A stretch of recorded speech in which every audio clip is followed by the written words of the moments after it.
Exercise 6.2 के questions को solve करते हैं। हमारे पास क्वेश्चन है solve graphically the following simultaneous linear equations. हमें इक्वेशंस दी गई हैं और हमसे कहा जा रहा है कि इसको ग्राफिकली सॉल्व करें। तो सबसे पहले मैं आपको बता दूं कि ग्राफिकली सॉल्व करने के लिए हमने इन दोनों इक्वेशंस को सबसे पहले या तो हमने ऐसे लिखना है कि हम उसके जरिए x मालूम कर सकें, या ऐसे लिखना है कि हम उसके जरिए y मालूम कर सकें। तो आप देख सकते हैं हमारे पास जो पहली इक्वेशन है यहाँ पर 3x - 11 y के बराबर है।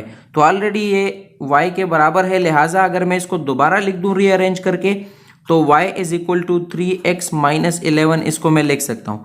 यानी अगर मैं यहाँ पर x के पास 3 के पास x की जगह कोई सी भी वैल्यू x की लगा दूं 1 2 3 या 4 कुछ भी, तो हमारे पास 3 अगर उसके साथ मल्टीप्लाई होगा तो माइनस होगा 11 और y की वैल्यू हमें मालूम हो जाएगी। तो ये हमारा हो गया इक्वेशन नंबर 1। ठीक है, इसी तरह मैंने इक्वेशन 2 को भी अब यहाँ पर y छोड़ना है, बाकी चीजें हमने इज इक्वल के दूसरी साइड पे ले जानी है। तो यहाँ पर आप देखें x हमारे पास मौजूद है, अगर ये इज इक्वल के राइट हैंड की तरफ आएगा तो 9 में से क्या होगा, माइनस होगा। आपको पता है जो चीज यहाँ पर प्लस होती है इज इक्वल के दूसरी साइड पे आएगी तो वो क्या हो जाएगी, माइनस हो जाएगी। तो 9 - x आएगा यहाँ पर। और इसी तरह यहाँ पर आप देखें 3y आपस में मल्टीप्लाई हो रहे हैं, तो चूंकि मुझे तो यहाँ पर सिर्फ y की जरूरत है, लिहाजा मैं 3 को भी यहाँ से हटा दूंगा और इज इक्वल के दूसरी साइड पे ले जाऊंगा। लेकिन 3 यहाँ पर मल्टीप्लाई हो रहा है, अगर ये इज इक्वल के दूसरी साइड पे जाएगा तो कहाँ पर आएगा, डिवाइड में आएगा। ठीक है, तो हमारे पास रह जाएगा यहाँ पर जस्ट -y। अब मैं इसके जरिए y की वैल्यू मालूम कर सकता हूँ। तो ये मेरे पास हो गया इक्वेशन नंबर 2। ठीक है, अब मैंने स्टूडेंट्स क्या करना है, इन दोनों इक्वेशंस में मैंने बारी बारी x की कोई सी ऐसी 4 वैल्यूज लगानी है कि मुझे y के कोई 4 आंसर मिल जाए। तो यहाँ पर आप देखें मैं x की जगह 1 2 3 4 लगा सकता हूँ। ठीक है, तो अगर मैं सबसे पहले इक्वेशन नंबर 1 के ऊपर एक टेबल बनाना चाहूं तो मैं कैसे बनाऊंगा, सबसे पहले मैं यहां पर लिखता हूं टेबल फॉर इक्वेशन नंबर 1, क्योंकि मैं पहले जो टेबल बनाना चाह रहा हूं वो इक्वेशन नंबर 1 का बनाऊंगा। ठीक है, तो मैं क्या करूंगा, यहां पर x की जगह पहले 1 लगा देता हूं। तो मैं लिखूंगा अगर x बराबर हो 1 के, ठीक है, तो हमारे पास जो यहाँ पर y है y = 3 के साथ x था तो x की जगह 1 आ जाएगा और उसमें से 11 क्या होगा, माइनस होगा। तो y = हमारे पास आ जाएगा 3 1 जा 3 और 3 - 11 आपको पता है क्या होता है, 8 होता है, -8 आएगा, क्योंकि छोटे इंच से बड़ा इंच माइनस होता है तो आंसर हमारा माइनस में आएगा। ठीक है, तो ये हमारे पास y = आ गया -8। ठीक है, अब हम यहाँ पर x की जगह 1 लगा दिया हमने तो -8 आ गया। अब हम यहाँ पे 2 लगा के देखते हैं। तो इफ x = 2, अगर x बराबर हो 2 के तो हमारे पास y बराबर होगा 3 × 2 - 11। ठीक है, तो x की जगह मैंने 2 लगा दिया। अब 3 2 जा 6 और 6 - 11 आपको पता है क्या होता है, 6 में से 11 को माइनस करें तो हमारे पास रह जाएगा -5। ठीक है, तो ये हमारे पास हो गया y = -5। ठीक है, अब मैंने क्या करना है स्टूडेंट्स, अब मैंने 3 वैल्यू लगानी है। इफ x = 3, ठीक है, तो हमारे पास आ जाएगा y = 3 × 3 - 11। ठीक है, तो y = 3 3 जा 9 और 9 में से 11 को माइनस करें तो हमारे पास आ जाता है -2। y की वैल्यू मालूम हो गई -2। ठीक है, इसी तरह अगर हम x की वैल्यू 4 लगा दें तो हमारे पास यहां पर आएगा y = 3 × 4 - 11। तो 3 × 4 हमारे पास 12 होता है, 12 में से 11 को माइनस करें तो हमारे पास रह जाएगा 1। तो हमारे पास इक्वेशन नंबर 1 का टेबल हमने बना लिया है। अब हम इसमें क्या करेंगे, जस्ट हम इसमें वैल्यूज पुट करते हैं। तो टेबल में हम लाइनें लगाएंगे और ऊपर वाली लाइन में बॉक्स में हम x लिखेंगे और नीचे वाली लाइन में हम y लिखेंगे। तो जब हमने स्टूडेंट्स x की वैल्यू 1 लगाई थी तो हमारे पास y का जो आंसर आया था वो था -8। जब हमने x की वैल्यू 2 लगाई तो हमारा जो y का आंसर आया था वो था -5। इसी तरह जब हमने x की वैल्यू 3 लगाई तो हमारा जो y का आंसर आया था वो था -2। इसी तरह जब हमने x की वैल्यू 4 लगाई तो हमारा जो y का आंसर आया था वो था 1। हमारा इक्वेशन नंबर 1 का टेबल हमने कामयाबी से मुकम्मल कर लिया है। अब हम क्या करेंगे स्टूडेंट्स, अब हमने इक्वेशन नंबर 2 का टेबल बनाना है। लेकिन इक्वेशन नंबर 2 में हमने सोच समझ के x की वैल्यू लगानी है, इसलिए कि यहां पर मैंने x की ऐसी वैल्यू लगानी है कि अगर उसको मैं 9 से माइनस करूं तो 3 के जरिए हम उसको काट भी सकें। ठीक है, तो यहां पर सबसे पहले मैं क्या करूंगा, शुरुआत करूंगा मैं 3 से कि सबसे पहले तो मैं लिख देता हूं यहां पर टेबल फॉर इक्वेशन नंबर 2, क्योंकि इक्वेशन नंबर 1 मुकम्मल हो चुका है, तो अब हमें इक्वेशन नंबर 2 में x की कोई सी 4 वैल्यूज लगानी है। तो पहले मैं इसमें लगा देता हूं 3x की जगह। अगर हम x की जगह इसमें 3 पुट कर देते हैं तो हमारे पास आएगा -y is equal to 9 minus 3, और नीचे हमारे पास इसमें 3 है, ये अपनी जगह पर आ जाएगा। ठीक है, तो हमारे पास क्या हो जाएगा, 9 माइनस 3 आपको पता है क्या होता है, 6 होता है, तो 6 अपॉन 3 आ जाएगा, 3 1 जा 3 और 3 2 जा 6 हो जाएगा। तो y की वैल्यू हमारे पास मालूम हो जाएगी, -2 के बराबर। क्यों -2 के बराबर, क्योंकि यहाँ पर 2 आंसर आया हमारा, तो हमने ये माइनस का साइन इज इक्वल के दूसरी साइड पे 2 को दे दिया, तो हमारे पास हो जाएगा y इज इक्वल टू -2। इसी तरह अब हमने एक वैल्यू इसकी मालूम कर ली है, अब हमें 3 और वैल्यूज मालूम करनी है। तो मैं यहाँ पर x की जगह 0 भी पुट कर सकता हूँ, क्योंकि अगर मैं 9 में से 0 माइनस करूंगा तो 9 बचेगा और ये 3 के ऊपर कट सकता है। तो मैं लिखूंगा यहाँ पर कि अगर x बराबर है 0 के, ठीक है, तो हमारे पास -y is equal to 9 minus 0 upon 3 होगा। ठीक है, तो आपको पता है 9 माइनस 0 9 होता है, तो 3 1 जा 3, 3 3 जा 9 आ जाएगा हमारे पास। तो y इज इक्वल टू -3 हमारा आंसर होगा, क्योंकि y का जो माइनस का साइन था वो हमने 3 की तरफ शिफ्ट कर दिया। अब हम क्या करेंगे, अब यहाँ पर आप देखें कि हम यहाँ पर एक और वैल्यू लगा सकते हैं -3। अगर मैं यहाँ पे -3 लगाता हूँ तो माइनस माइनस प्लस होगा, 9 के साथ 3 प्लस होगा और ये फिर 3 पे कट सकता है। तो मैं यहाँ पर लगा लेता हूँ -3 वैल्यू। तो x -y is equal to 9 minus 3 हमारे पास जो x की जगह हमने लगा दिया, और डिवाइड में हमारे पास 3 आएगा। तो आप देख सकते हैं स्टूडेंट्स के हमारे पास 9 माइनस -3 यानी माइनस माइनस प्लस हो जाता है। ठीक है, तो 9 प्लस 3 हो जाएगा ये, और अगर 9 के साथ हम 3 को प्लस करते हैं, आपको पता है ये 12 अपॉन 3 होगा। तो 12 अपॉन 3 क्या होता है, 3 1 जा 3, 3 4 जा 12 होगा। तो हमारा जो आंसर आ जाएगा वो होगा y इज इक्वल टू -4। ठीक है, ये हमारे पास आ गया, हमारे पास तीसरी वैल्यू आ गई। अब हम अगर यहाँ पर गौर करें तो हम इसमें x की वैल्यू -6 भी लगा सकते हैं। ठीक है, क्यों, क्योंकि अगर मैं यहाँ पर -y के साथ 9 -6 लिख देता हूँ तो माइनस माइनस प्लस हो जाता है। 9 के साथ 6 को हम प्लस करते हैं तो हमारे पास 15 आता है, और 15 3 के जरिए कट सकता है। तो यहाँ पे मैं लिख देता हूँ कि -y is equal to 15 upon 3, और 15 जो है अगर हम इसको 3 से काटते हैं तो 3 5 जा 15 आ जाता है।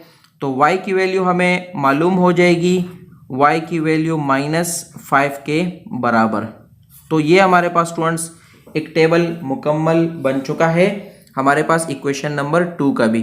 तो यहाँ पे मैं इक्वेशन नंबर 2 का टेबल भी ड्रॉ करता हूँ। तो इक्वेशन नंबर 2 के टेबल में भी मैं लाइनें लगाऊंगा स्टूडेंट्स, और हमारे पास जो ऊपर वाली लाइन है, पहली लाइन जो है, इसमें हम ऊपर x लिखेंगे और नीचे y लिखेंगे। तो जब हमने स्टूडेंट्स यहाँ पर जब हमने इक्वेशन को स्टार्ट किया तो जब हमने x की वैल्यू 3 लगाई तो हमारा आंसर आया था -2। ठीक है, x की वैल्यू 3 लगाने से हमारा आंसर आया था -2। इसी तरह जब हम x की वैल्यू हमने 0 पुट की तो हमारा आंसर जो आया था वो था -3, और जब हमने x की वैल्यू -3 पुट की तो हमारा जो आंसर आया था वो था -4। ठीक है, इसी तरह जब हमने x की वैल्यू -6 पुट की तो हमारा जो आंसर आया था वो था -5।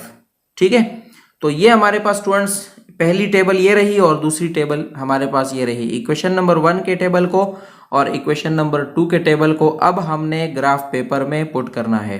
तो ग्राफ पेपर में लगाएंगे और जो वैल्यू इसमें सेम होगी वो हमारा आंसर होगा। यकीनन यहाँ पर आप देख सकते हैं कि इस टेबल में भी 3 और -2 आ रहा है और इस टेबल में भी 3 और -2 है। हमारा सॉल्यूशन सेट तो हमारे पास मालूम हो चुका है, 3 -2 है, लेकिन हम इसको ग्राफ पेपर में भी शो करेंगे। तो पहले सवाल में स्टूडेंट्स मैं आपको ग्राफ पेपर यहाँ पर दिखा देता हूँ, उसको आपको मैं वैल्यूज भी पुट करके दे दूंगा और मैं आपको ग्राफ पेपर समझाऊंगा कि ग्राफ पेपर में हम वैल्यूज कैसे पुट करते हैं। तो हमारे सामने ग्राफ पेपर मौजूद है और आप देख सकते हैं कि मैंने ग्राफ पेपर को 4 हिस्सों में डिवाइड कर दिया है और मैंने इसमें नंबरिंग भी की है। तो सबसे पहले आपने ऐसा ही करना होगा। और नंबरिंग आप कैसे करेंगे, देखें मैंने हर 2 छोटे सेल्स के बाद एक नंबर डाला है, ठीक है। तो यहाँ पर मैंने 1 2 3 4 5 6 7 8 9 10 यानी 10 नंबर मैंने डाले हुए हैं हर एक्सिस में, यानी चारों एक्सिस में मैंने 10 नंबर डाले हुए हैं। और मैंने क्या किया, हर 2 नंबर्स के दरमियान 2 छोटे सेल्स का फासला है, इस तरह मैंने ये नंबर्स को तरतीब दिया है। तो आपने भी इस तरह करना है, या फिर अगर आपके पास ग्राफ पेपर बड़ा है तो आप ज़्यादा सेल्स छोड़कर भी नंबरिंग कर सकते हैं, लेकिन याद रखें कि हर 2 सेल्स के दरमियान एक जितना फासला होना ज़रूरी है। उसके बाद आपने क्या करना है कि देखें आपने इसके नाम रखने हैं। ये वाली जो लाइन होती है ये हमारे पास कहलाती है एक्स एक्सिस और इसका साइन होता है प्लस, ठीक है। इसी तरह ये वाली लाइन हमारे पास कहलाती है एक्स एक्सिस और इसका साइन होता है माइनस। इसी तरह हमारे पास ये वाली जो लाइन होती है ये वाई एक्सिस कहलाती है, इसका साइन प्लस होता है। और ये वाली जो लाइन होती है ये हमारे पास कहलाती है वाई एक्सिस और इसका जो साइन होता है वो होता है माइनस, ठीक है। तो हमने जो सवाल में हमने टेबल्स मालूम किए हैं, तो हम पहले इक्वेशन नंबर 1 के टेबल को हम यहाँ पर ग्राफ में इंटर करेंगे। तो कैसे करेंगे, इसकी वैल्यूज को ग्राफ में पुट, ये मैं आपको सिखाऊंगा। सबसे पहले हमारे पास देखें, हमारे पास है 1 और 8, ये वैल्यू है हमारे पास। सबसे पहले जब हमने x की वैल्यू 1 लगाई थी तो y का आंसर आया था हमारे पास -8। तो मैंने आना है यहाँ पर देखें x के 1 पे, तो ये 1 के साथ चूंकि साइन नहीं है तो इसका मतलब है x एक्सिस हमारे पास प्लस वाला होगा। तो मैंने प्लस वाले x एक्सिस में 1 पे आना है और 1 पे आने के बाद मैंने 1 के बिल्कुल सामने आना है y एक्सिस के -8 पे। तो ये आप देखें हमारे पास है y एक्सिस का -8 है ना, तो मैंने -y वाले एक्सिस पे आना है 8वें नंबर पे। तो 1 2 3 4 5 6 7 8, तो 8वें नंबर पे मैं यहाँ पर क्या लगा दूंगा, डॉट लगा दूंगा। तो ये डॉट हमारे पास जो है ये रिप्रेजेंट कर रहा है y एक्सिस के 1 को और x एक्सिस के 1 को रिप्रेजेंट कर रहा है और y एक्सिस के -8 को रिप्रेजेंट कर रहा है। तो ये हमने कामयाबी से यहाँ पर जो हमारे पास पहली वैल्यू थी वो मैंने एंटर कर दी, x एक्सिस का 1 और y का -8। अब मैंने क्या करना है, x एक्सिस का 2 और y का -5 लगाना है। तो मैं x एक्सिस के 2 से स्टार्ट लूंगा और y के 5 पे आऊंगा, ठीक है। तो मैं यहाँ पर देखे 2 से स्टार्ट ले रहा हूँ, ये हमारे पास 1 हो गया, 2 हो गया, 3 हो गया, 4 हो गया, 5 हो गया। तो 5वां नंबर हमारे पास ये रहा, तो मैं यहाँ पर डॉट लगा दूंगा, ठीक है। अब मैंने आना है तीसरी वैल्यू पुट करनी है, तो तीसरी वैल्यू पुट करेंगे 3 और -2। तो मैंने यहाँ पर x एक्सिस के 3 से स्टार्ट लेना है और 2 पे आना है। तो 2 हमारे पास, ये हमारे पास यहाँ पर x एक्सिस का 3 है, x एक्सिस का हमारे पास क्या होगा 3। तो ये अब देखें 1 2 3 और यहाँ से मैंने आना है 2 पे, तो 2 हमारे पास ये वाला पॉइंट बनेगा। तो ये हमारे पास आ गया इसका तीसरा पॉइंट, ठीक है। इसी तरह हमने चौथा पॉइंट लगाना है, वो है 4 और 1। तो 4 और 1 हमारे पास क्या होगा, x एक्सिस से हमने 4 लेना है, 1 2 3 4, ठीक है। और हमने जाना है y एक्सिस के 1 की तरफ। तो देखिए यहाँ तक हमारे पास y एक्सिस माइनस में था, तो हम माइनस वाले y एक्सिस में आ रहे थे। यहाँ पर हमारे पास देखें हमारे पास y एक्सिस की वैल्यू 1 हो गई है, तो हम प्लस वाली साइड पे जाएंगे अभी। तो हमने x एक्सिस के 4 को लेना है और y एक्सिस से हमने 1 को लेना है। तो हमारे पास ये बिल्कुल सामने यहाँ पर पॉइंट लगेगा। तो अब आप देख सकते हैं चारों पॉइंट्स मैंने, जो हमारे पास इक्वेशन नंबर 1 का टेबल था उसको मैंने यहाँ पर ग्राफ में पुट कर दिया है। अब अगर मैं एक लाइन ड्रॉ करूं तो ये चारों पॉइंट्स आपस में क्या होंगे, मिलेंगे। कैसे मिलेंगे, ये देखें हमारे पास ये चारों पॉइंट्स आपस में मिल रहे हैं और ये जो मैंने लाइन ड्रॉ की है ये इक्वेशन नंबर 1 की लाइन है, ठीक है। इसी तरह अब मैं इक्वेशन नंबर 2 की जो वैल्यूज है वो इस ग्राफ में पुट करूंगा, ठीक है। तो इक्वेशन नंबर 2 हमारे पास देखें, इसमें x की वैल्यू जब हमने 3 लगाई थी तो y हमारे पास आया था -2। तो ये हमारे पास देखें x की वैल्यू जब 3 थी तो y हमारे पास आया था -2। ये हमारे पास ऑलरेडी यहाँ पर एक पॉइंट लगा हुआ है जो कि दोनों में हमारे पास सेम वैल्यू थी, देख सकते हैं आप, यहाँ पर भी 3 - 2 मौजूद है, यहाँ पर भी 3 - 2 मौजूद है।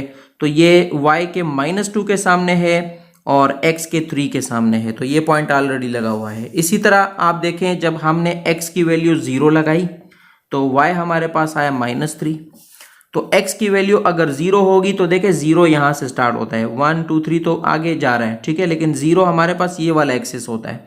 तो हमने x एक्सिस में से 0 से स्टार्ट करना है और y एक्सिस के -3 की तरफ जाना है। तो x एक्सिस का 0 ये रहा, अब मैंने आना है 1 2 3 की तरफ। तो 3 हमारे पास ये वाली जगह पर ये पॉइंट आएगा, ठीक है। तो ये मैंने यहाँ पर लगा दी ये वैल्यू। अब मैं कहाँ पर आऊँगा, -3 से -4 की तरफ। तो x एक्सिस के माइनस की तरफ अब आएंगे, क्योंकि प्लस वाली वैल्यूज नहीं है, ये x एक्सिस भी माइनस होगा और y एक्सिस भी माइनस होगा। तो x एक्सिस का माइनस वाली लाइन ये रही। तो मैंने आना है यहाँ से 1 2 3 हमारे पास ये रहा, और आगे मैंने आना है x एक्सिस के -3 से, स्केल से करते हैं ताकि हमसे गलती ना हो। तो ये हमारे पास x एक्सिस का -3 है और मैंने आना है 4 पे। तो 4 हमारे पास ये रहा, ठीक है, ये हमारे पास पॉइंट लग गया। इसको मैं यहाँ पर लगा देता हूँ। अब हमने आखिरी वैल्यू पुट करनी है, -6 लेना है x एक्सिस का, और y का हमारे पास है -5। तो x एक्सिस का -6 हमारे पास 1 2 3 4 5 6, ये हमारे पास 6 है, और हमने 5 पे आके एक हमने डॉट लगाना है। तो 5 पे y एक्सिस का 5 हमारे पास 1 2 3 4 5, ये हमारे पास यहाँ पर आ जाएगा एक डॉट, ठीक है। तो ये हमारे पास वैल्यू हमने लगा दी -6 -5, ठीक है। अब अगर आप देखें तो ये चारों वैल्यूज भी आपस में एक लाइन बना रही हैं, ठीक है। तो ये आपस में मिल रही हैं। अगर मैं एक लाइन लगाऊं, ये हमारे पास बन गई इक्वेशन नंबर 2 की लाइन। तो अब अगर आप गौर करें स्टूडेंट्स, तो इक्वेशन नंबर 1 की ये लाइन है, ठीक है, और इक्वेशन नंबर 2 की ये लाइन है। ये दोनों लाइनें कौन से पॉइंट पर आपस में इंटरसेक्ट कर रही हैं, ये हमारा आंसर है। तो ये जिस जगह पर इंटरसेक्ट कर रही हैं, यानी आपस में मिल रही हैं, ये हमारे पास जो वैल्यू है वो है 3 और -2। तो यही हमारा स्टूडेंट्स इस सवाल का आंसर होगा।